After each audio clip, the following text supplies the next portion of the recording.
Hey there, welcome. This is Pillow Talk with Tanya, a show where each week I'll be inviting you into my bed to have a little chat about love and relationships.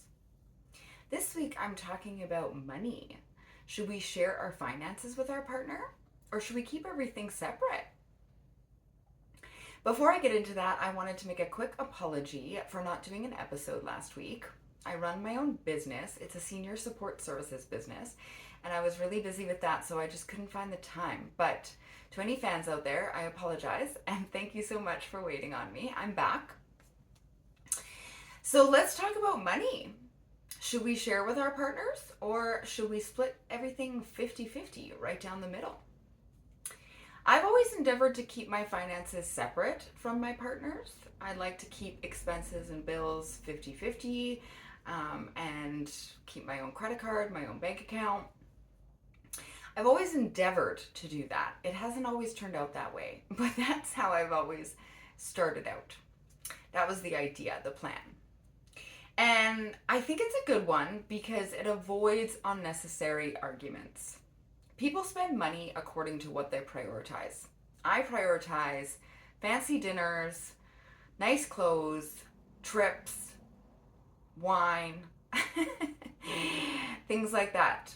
You might prioritize golfing or cars or accessories for cars or golf clubs, golf trips. These are just things people spend money on.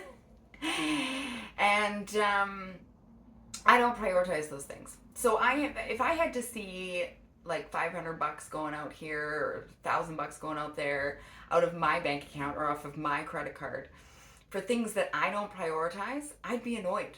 And I might start mentioning it, and it might cause an argument. And vice versa. If you see me spending $200 on dinner every other week, you might start being like, what's this about? And then we're going to have to fight about it.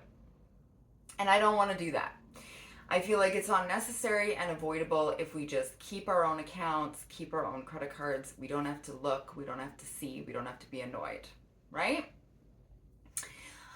Of course, if you're sharing the expense of a home, a mortgage, groceries, things like that, that is different. You can possibly have a joint account for that and maybe put the money in together to pay for that.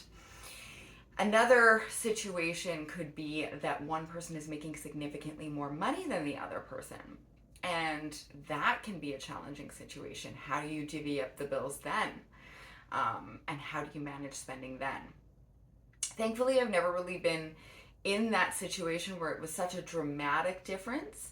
But I would love to hear your thoughts. Have you been in the situation where you and your partner made dramatically different amounts of money? How did you handle it? Did you just pool everything? Were there rules about how you could spend it? I'm really curious, so share with me, please.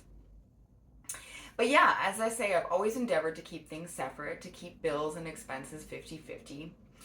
I don't feel like everything has to be right down to the penny. I actually have a friend, her and her partner, they would have a whiteboard on the fridge with their names on either side.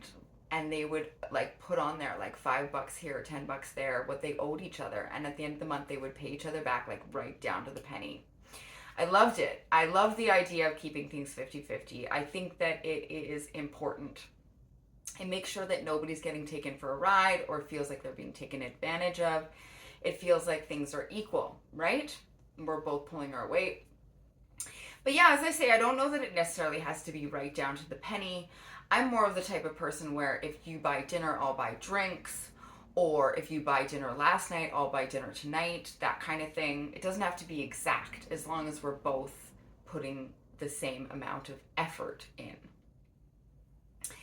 And that is really the most important part, especially if you're like going to invest in something together, like a house or maybe a vacation.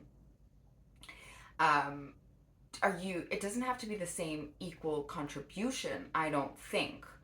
But are you both benefiting? And are you both feeling like the benefit is equal? Or does somebody feel like they're getting taken advantage of? Because that's not cool. And I have in the past noticed that my generosity has been taken advantage of. So, for example, if somebody needed some financial help, I would be happy to help. Or if there was something they couldn't afford that I could afford, I would be happy to pay. But when the time came for them to repay that generosity, when the time came for them to show me that they appreciated my generosity, they chose not to.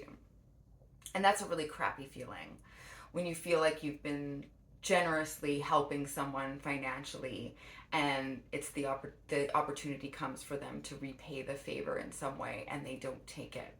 It's a really crappy feeling. It's not really even about the money at that point. In fact, it has nothing to do with the money at that point. It's more about, wow, you didn't really appreciate anything I've been doing. You didn't appreciate that I was being generous. You didn't appreciate that I was being helpful. And that sucks. So, yeah, we want to avoid that, right? We want to avoid getting taken advantage of or taken for a ride. But I don't think I ever want to prioritize money over people. I don't ever want to say, well, I want to go on this vacation, but you can't afford to go, so I'm just going to go anyways. Have fun at home. Bye.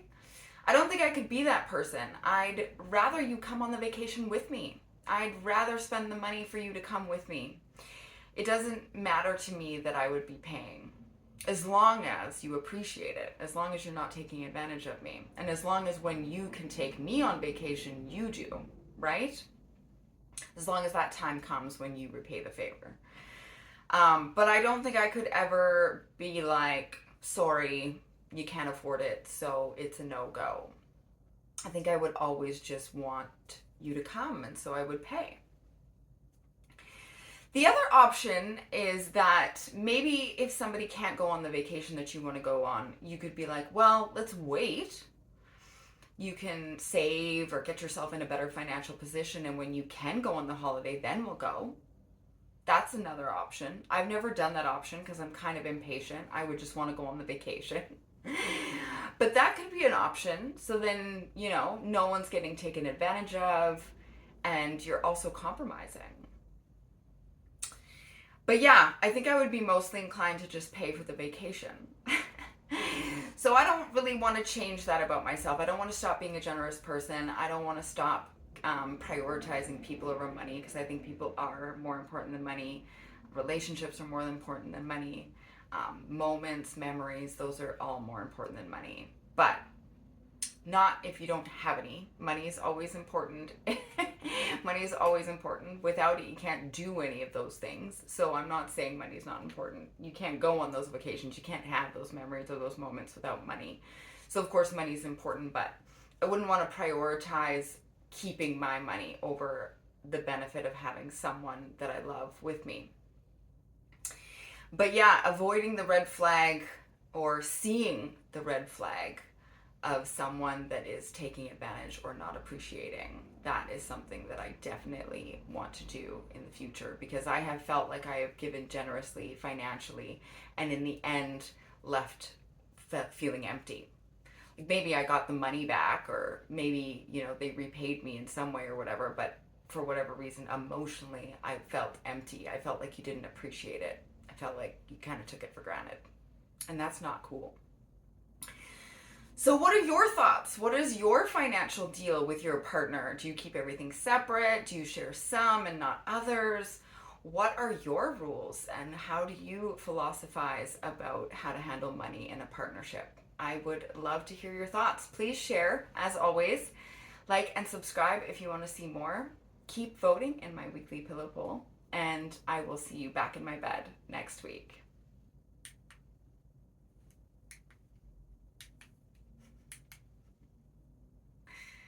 Oh my God.